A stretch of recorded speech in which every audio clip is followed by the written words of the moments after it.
Hello, dear learners. Welcome back to our channel, where English learning becomes an unforgettable adventure. Today, we begin the incredible life story of one of the greatest leaders in history, Nelson Mandela. This is not just a story, it's a journey of hope, courage, and determination.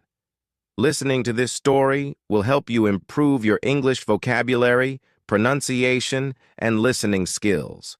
But more than that, it will inspire you to dream big and never give up, no matter how hard life gets. So, get ready for the most powerful and most motivational story you've ever heard.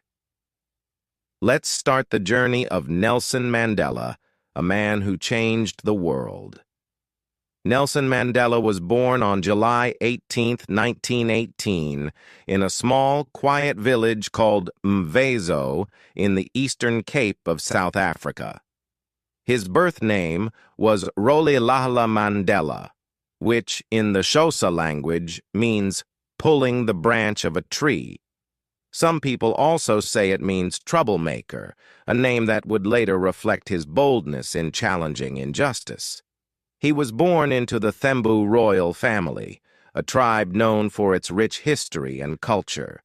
His father, Gadla Henry Mfakanyiswa, was a respected chief and advisor to the Thembu king. Although Mandela's family was not wealthy, they were deeply respected in the community. His mother, Nosekeni Fanny, was a devout Christian who taught him the importance of kindness, humility, and faith. Mandela's childhood was simple but filled with joy. He lived in a hut made of mud and straw, surrounded by open fields and rolling hills. There was no electricity, no running water, and no modern luxuries, but Mandela felt free and happy. As a young boy, he loved to run barefoot in the fields, herd cattle, and swim in the streams. He played traditional Xhosa games with his friends and listened to elders tell stories around the fire at night. These stories, often about brave warriors and leaders, ignited a spark in young Mandela's heart. One day his father told him, "A real leader is not someone who wants power for himself, but someone who serves his people." These words stayed with Mandela throughout his life. When Mandela was only 9 years old, tragedy struck. His father fell ill and passed away. This was a devastating loss for the young boy, but it also marked a turning point in his life. After his father's death, Mandela's mother took him to live with Chief Jongintaba Dalindyebo, a royal leader of the Thembu people. Chief Jongintaba welcomed Mandela into his home as if he were his own son. For the first time, Mandela saw a life beyond his small village. He lived in the chief's palace, where he observed meetings and learned about leadership, tradition, and responsibility. Mandela began attending a local Methodist school at the age of 7. It was here that his teacher, Miss Madingane, gave him the name Nelson, as was the custom for African children to be given English names in schools. Although Mandela did not understand why he needed a new name, he accepted it and focused on his studies. He quickly became a diligent student, curious about everything he learned. He loved English literature, geography, and history, especially stories of African heroes who fought against colonial rule. Mandela often said, "Education is the most powerful weapon which you can use to change the world." This belief drove him to study harder and dream bigger. As Mandela grew older, he became more aware of the inequalities around him. South Africa was ruled by the system of apartheid, which kept black and white people separated in every part of life. Black people were not allowed to vote, own land, or live in the same neighborhoods as white people. Mandela could see the unfairness everywhere. At the age of 16, Mandela participated in a traditional Xhosa ceremony where boys became men. During the ceremony, elders spoke about the responsibilities of manhood, but they also shared their sadness about the state of their people under apartheid. Mandela felt a deep sense of duty to fight for justice and equality. When Mandela was 19 years old, Chief Jongintaba arranged a marriage for him. But Mandela had other dreams. He wanted to continue his education and make his own choices. So he made a bold decision. He ran away to the bustling city of Johannesburg. In Johannesburg, Mandela saw a completely different world. The city was vibrant but full of challenges. Black people worked hard for very little pay and lived in poor conditions, while white people enjoyed all the wealth and privilege. Mandela worked as a night watchman at a gold mine while continuing his education. He lived in a small, crowded room and often went hungry. But he never gave up. He believed that education would open doors to a better future. Mandela eventually enrolled at the University of Witwatersrand, where he studied law. He was one of the few black students in the university and faced discrimination, but this only made him stronger. During this time, Mandela joined the African National Congress, a political organization fighting for the rights of black South Africans. He attended secret meetings, where he listened to passionate speeches and shared his ideas for a fairer South Africa. Mandela dreamed of a South Africa where everyone, regardless of their race, could live together in peace and equality. He wanted to create a country where children could play together without fear, where families could build their futures, and where justice would prevail. This dream became the driving force of his life. But the road ahead was filled with challenges, sacrifices, and pain. When Mandela arrived in Johannesburg, he was just a young man full of dreams. The city was alive with energy, but it was also full of challenges. Black people were treated as second-class citizens and forced to live in poor neighborhoods called townships. Mandela rented a small room in Alexandra, one of the poorest townships, and worked as a clerk in a law firm. The job was demanding, but it gave him a chance to learn about the legal system and how it was used to oppress black South Africans. He spent his evenings studying by candlelight, determined to finish his law degree. Mandela's hunger for knowledge was unstoppable. He often said, "I have walked that long road to freedom. I have tried not to falter. I have made missteps along the way. But I have discovered the secret that after climbing a great hill, one only finds that there are many more hills to climb." The ANC had existed for many years, but Mandela and a group of young activists believed it needed a fresh approach. They formed the ANC Youth League, which focused on mobilizing young people to fight against apartheid. Mandela's speeches were powerful and passionate. He spoke about justice, equality, and the need for action. People admired his courage and vision. One of his most famous lines was, "It always seems impossible until it's done." While working with the ANC, Mandela met a beautiful and intelligent woman named Evelyn Ntoko Mays. Evelyn was a nurse, and she shared Mandela's dream of a better South Africa. They got married in 1944 and started a family. Mandela was a loving husband and father, but his commitment to the struggle often kept him away from home. Mandela's personal life was not easy. He had to balance his responsibilities as a father with his role as a leader. He once said, "There is no passion to be found in settling for a life that is less than the one you are capable of living." In 1948, the South African government introduced new apartheid laws, making life even harder for black people. These laws dictated where black people could live, work, and even whom they could marry. Mandela and his colleagues in the ANC knew they had to act. Mandela helped organize peaceful protests, strikes, and marches. He believed in nonviolent resistance, inspired by the teachings of Mahatma Gandhi. Thousands of people joined the movement, risking their jobs, homes, and even their lives. But the government responded with violence. Protesters were beaten, arrested, and sometimes killed. Mandela himself was arrested multiple times, but he refused to give up. He said, "Courage is not the absence of fear. It is inspiring others to move beyond it." Despite the challenges, Mandela achieved one of his biggest dreams. He became a lawyer. In 1952, he and his friend Oliver Tambo opened the first black law firm in South Africa, Mandela and Tambo Attorneys. The firm provided free or low-cost legal help to black South Africans who were victims of apartheid. Mandela spent his days in courtrooms defending people who had been unfairly treated. At night, he worked with the ANC to plan the next steps in their fight for freedom. In 1960, a tragic event changed the course of Mandela's life.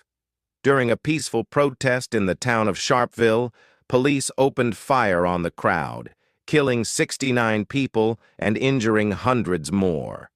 This massacre shocked the world and made Mandela realize that peaceful protests alone might not be enough. The government banned the ANC, forcing Mandela and other leaders to go underground. They formed a secret armed group called Umkhonto we Sizwe, which means Spear of the Nation. Mandela said their goal was not to harm people but to sabotage government structures that upheld apartheid. Nelson Mandela became a wanted man. He traveled across South Africa in disguise, organizing protests and recruiting people for the struggle. He also traveled to other countries to gain support for the fight against apartheid. During this time, Mandela became known as the Black Pimpernel because he was so good at evading capture. But his life was full of danger. He couldn't see his family, and he knew that every day could be his last as a free man.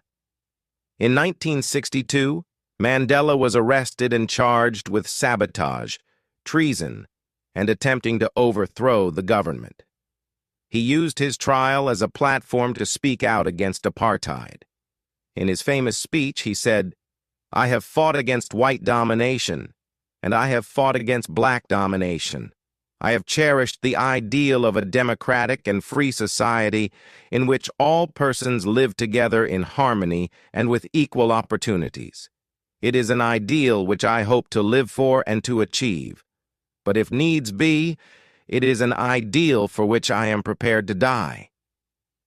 Mandela was sentenced to life imprisonment and sent to Robben Island, a bleak prison off the coast of Cape Town. Life in prison was harsh. Mandela was forced to do hard labor in a limestone quarry. He lived in a tiny cell with no bed and only a thin mat on the floor. The guards were cruel, and Mandela was allowed only one visitor and one letter every 6 months. But Mandela refused to be broken. He used his time in prison to study, reflect, and plan. He even learned the Afrikaans language to understand his enemies better. He also taught younger prisoners about leadership and the importance of staying hopeful. Mandela said, "I am fundamentally an optimist. Whether that comes from nature or nurture, I cannot say. Part of being optimistic is keeping one's head pointed toward the sun, one's feet moving forward." As the years passed, Mandela became a symbol of hope for millions of people around the world. Protests against apartheid grew stronger, both inside and outside South Africa. World leaders and organizations called for Mandela's release, but the South African government refused. When Mandela was imprisoned, many thought his fight was over. But the truth was, his imprisonment became the spark that ignited a global movement. Mandela spent 27 long years in prison, most of them on Robben Island. Every day was a test of his patience and willpower. The guards tried to humiliate him, but Mandela remained dignified. The work was grueling, but he kept his spirit strong. He once said, "I realized that courage was not the absence of fear, but the triumph over it. The brave man is not he who does not feel afraid, but he who conquers that fear." During those years, Mandela became more than a prisoner. He became a symbol of the fight against injustice. Around the world, people chanted, "Free Nelson Mandela." His name was whispered in schools, sung in protests, and carried on banners. While Mandela was in prison, South Africa became a nation under siege. The apartheid government faced increasing protests, strikes, and international sanctions. Countries refused to trade with South Africa. Famous musicians like Stevie Wonder and Bob Marley dedicated songs to Mandela. Even in prison, Mandela's leadership was felt. He secretly communicated with other ANC leaders and even began negotiations with the apartheid government. Mandela understood something crucial. To truly win, South Africa needed peace, not revenge. On February 11, 1990, the world watched as Nelson Mandela walked out of prison. He was 71 years old, his hair gray but his spirit unbroken. His first words were, "I stand here before you not as a prophet, but as a humble servant of you, the people." Today, the time for healing of wounds has come. The time to build is upon us. The streets erupted in celebration. People danced, cried, and cheered. Mandela's release was not just his freedom. It was the first step toward a free South Africa. After his release, Mandela faced a tough question. How could South Africa heal after so much pain? Many people wanted revenge, but Mandela preached forgiveness. He met with the very people who had oppressed him and worked with them to build a new nation. He said, "Resentment is like drinking poison and then hoping it will kill your enemies." Mandela became the leader of the ANC and began working toward South Africa's first democratic election. His goal was simple but powerful: a South Africa where everyone, black, white, Indian, colored, had equal rights. In 1994, history was made. For the first time, all South Africans, regardless of race, could vote. People stood in long lines, some for hours, to cast their votes. On April 27, 1994, Nelson Mandela was elected the first black president of South Africa. His inauguration was a moment of pure hope. Leaders from around the world attended. Mandela said in his speech, "Never, never, and never again shall it be that this beautiful land will again experience the oppression of one by another." South Africa had a new beginning, and Mandela was at the heart of it. As president, Mandela focused on uniting the country. One of his most famous acts was supporting South Africa's rugby team, the Springboks, during the 1995 Rugby World Cup. Rugby was traditionally seen as a white man's sport, but Mandela wore the Springbok jersey and stood alongside the team, showing that unity was possible. This act of reconciliation was immortalized in the movie Invictus. The title came from a poem Mandela loved, which ends with the lines, "I am the master of my fate. I am the captain of my soul." After serving one term as president, Mandela stepped down in 1999, proving that true leaders know when to let go of power. He spent his later years advocating for peace, education, and the fight against poverty and HIV, AIDS. Mandela traveled the world, meeting leaders, inspiring youth, and reminding everyone of the power of forgiveness and determination. On December 5, 2013, Nelson Mandela passed away at the age of 95. The world mourned the loss of a giant. Millions of people attended his memorial, including presidents, celebrities, and ordinary citizens whose lives he had touched. Mandela's legacy is not just in South Africa, but in every corner of the globe. He taught us that no matter how dark the road, no matter how high the mountain, hope and perseverance can change the world. Nelson Mandela's life is proof that greatness is not something you are born with. It's something you achieve through hard work, sacrifice, and unwavering belief in your dreams. His story reminds us, never give up, even in the hardest times. Forgiveness is stronger than hate. One person can make a difference. Nelson Mandela's life is a testament to the power of determination, patience, and forgiveness.